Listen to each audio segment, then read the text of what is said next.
Hey everybody, I hope you're having a fantastic day. My desk is not even cold from filming the last video, and I bought 10 more returned items from Amazon.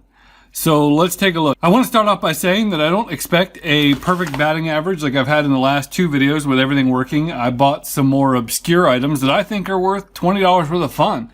And if nothing else, I'll have fun chatting with you guys in the comments and during the premiere of this video. So let's take a look in no particular order. Now I have to admit that I bought this without really having a need for it, but I thought it seemed fun. These are D-sized rechargeable lithium-ion batteries that can be charged 1,000 times. And let's see, it says that they have 85% capacity after 500 cycles. I'm not seeing a milliamp hour rating on the packaging itself. Let's take a look.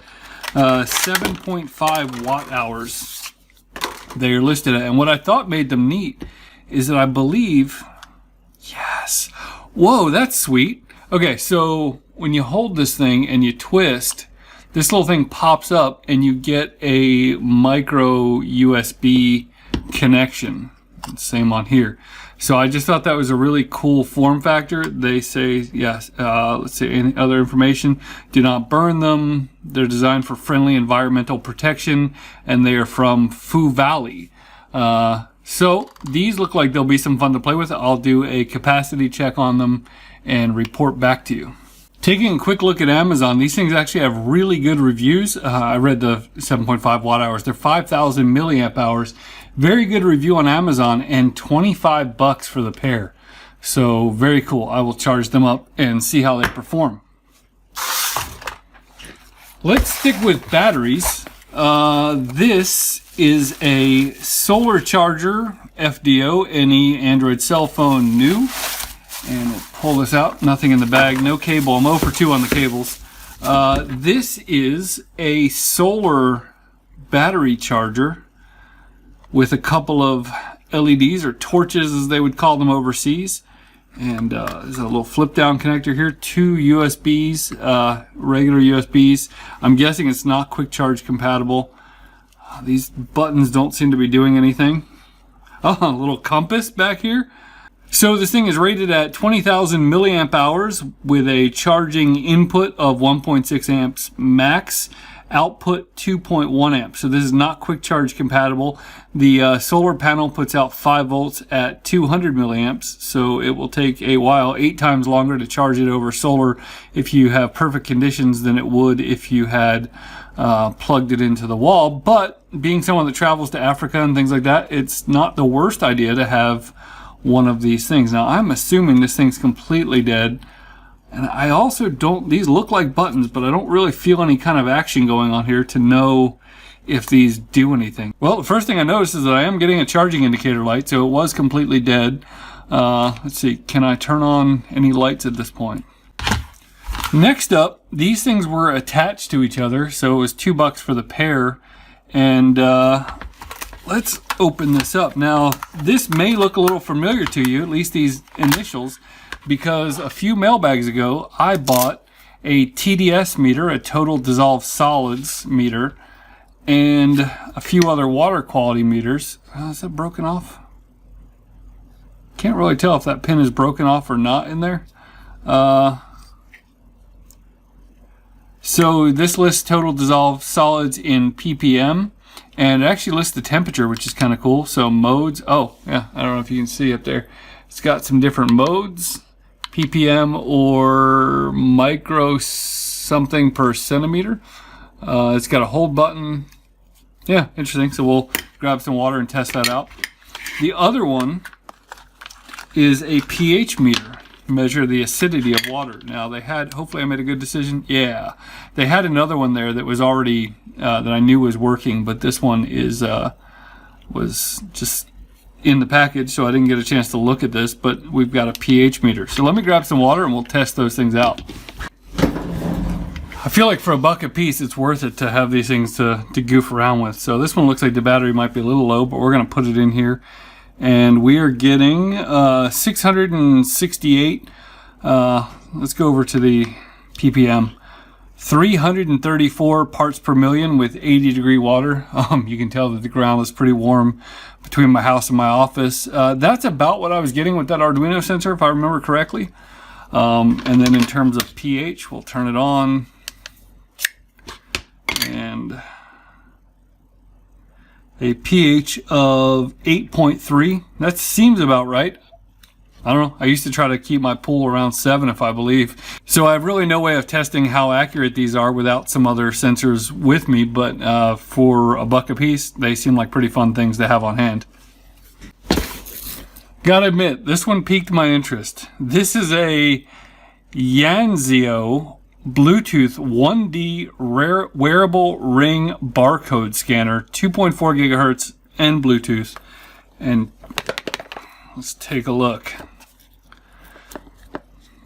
Okay, there we go.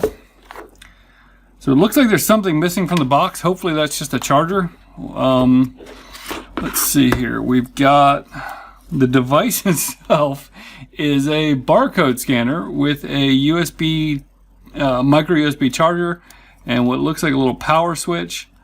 And it is made to go on your finger for scanning. So we will charge this thing up. It does not look like it has any kind of charge, so we'll charge this thing up and give it a shot. Well, we do have a charging indicator light, which is a good sign, and yeah, I can't really tell if it's actually ready to shoot anything out yet, but we do have a charging indicator light, so I'm going to consider that at least a partial win. See, does this come off? It does pivot.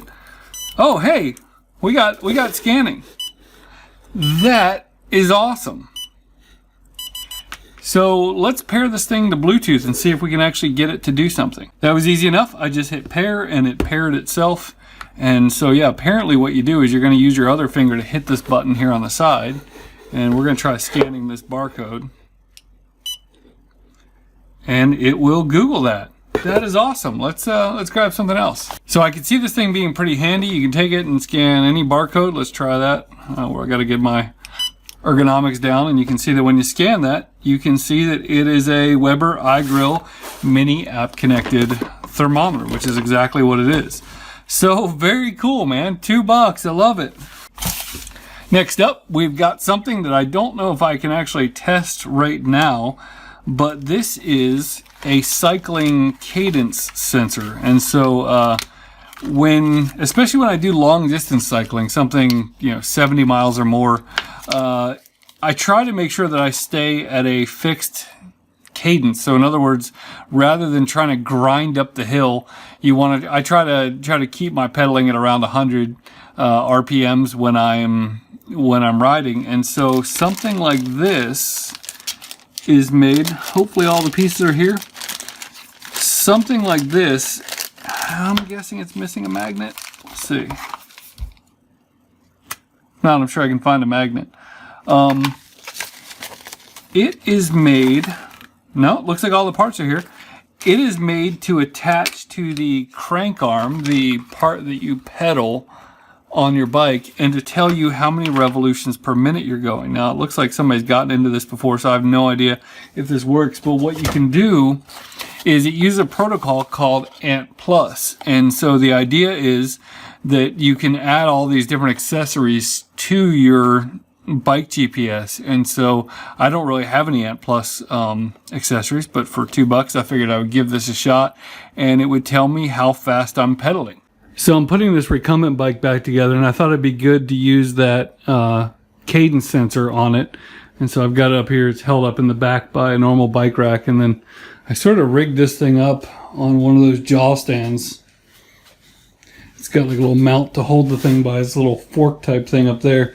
I took that sensor and mounted it right here on the crank arm, and it is connected wirelessly via that ANT+ protocol. And you'll see that right now it added an extra set of numbers here for the CAD for cadence. And as I pedal it, it's not connected with any kind of wires, but it'll level out a little bit, but it'll tell me how many RPMs I'm pedaling. So normally I want to be in the 80 to 100 range with the type of riding I do. So Anyway, that is the sensor.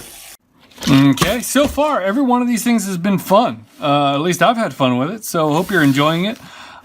This is interesting, and I don't actually know... Oh, it's got a key. I don't actually know if it works or not, but this is a Laser 303, and what interested me is that I see a fair amount of green on this thing, and it feels like it might have an 18650 battery in it. So, let's take a look. It does. It has an Ultrafire, which is a common brand 18650 battery, although that is extremely light. Let me check something here. Now, I do have piles of 18650s around, and I thought that I even had some more Ultrafire ones. For one thing, that's listed at 6,800 milliamp hours, which is ridiculous. This is 3,400 milliamp hours, and it weighs a good bit more than this one. The other thing is, and I think this has to do with the protection, that this one is a little taller, so that's a little concerning.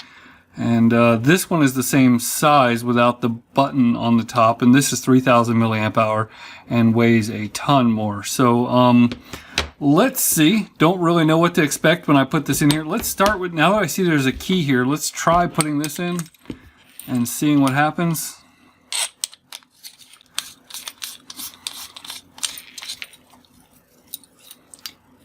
Okay, so we got nothing happening there by default. Let's try the key.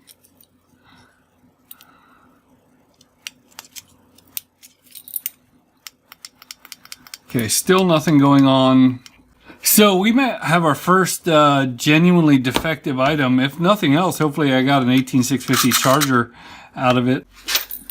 So it turns out that even with this junky battery, it does work. But what's very weird is, considering this is the front, the battery actually goes in what you would pretty much consider backwards, which I'm guessing has to do with why it was returned.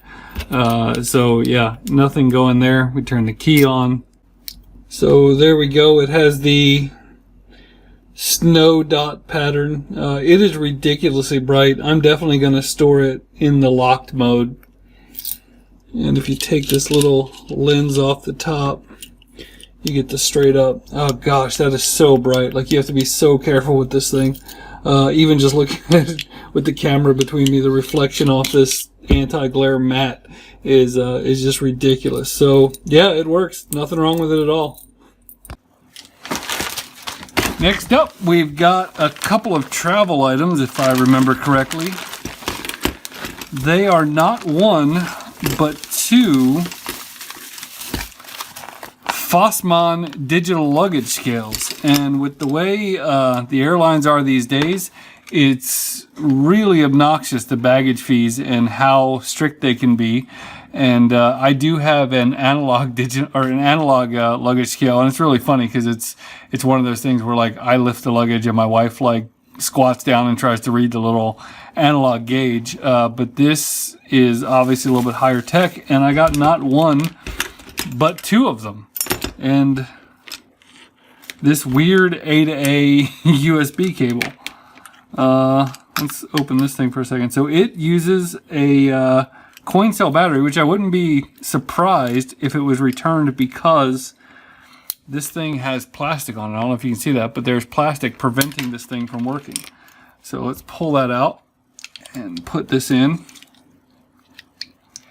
And I literally have, oh, there we go. I literally have no idea what this cable would be for, why it's in the package. So toss that off to the side and put it with my no idea why I have these things. So now let's see, can we get it to register? Yeah.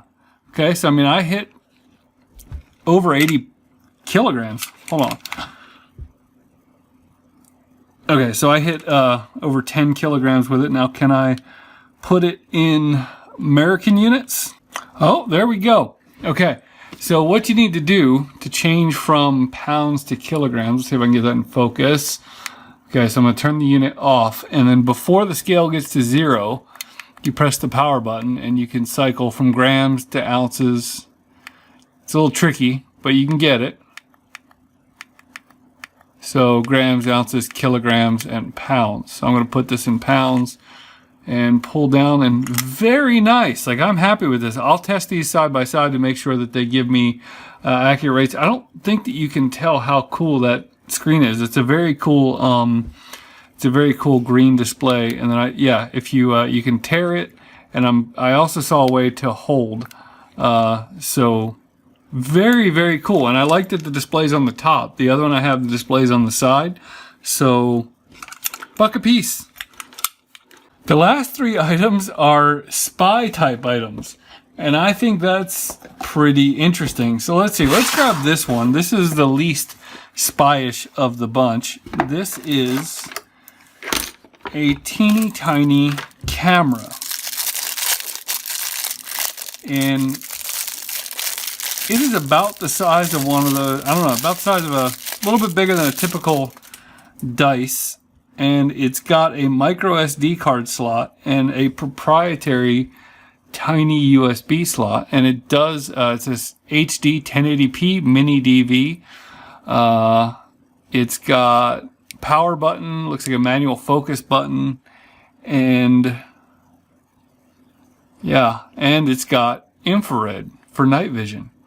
So, and it comes with a couple of mounts. It's got this little sticky mount here. Another mount, little slide-on, little chip clip mount, and its own proprietary USB cable. Now, I have no idea if it has a battery inside of it. If it does, it can't have much of one. So maybe we will test it out and see what it does. Continuing in the spy department, we have this. This is supposedly an 8 gigabyte thumb drive to bomb, but it's not. It is both a micro USB and standard USB audio recording device.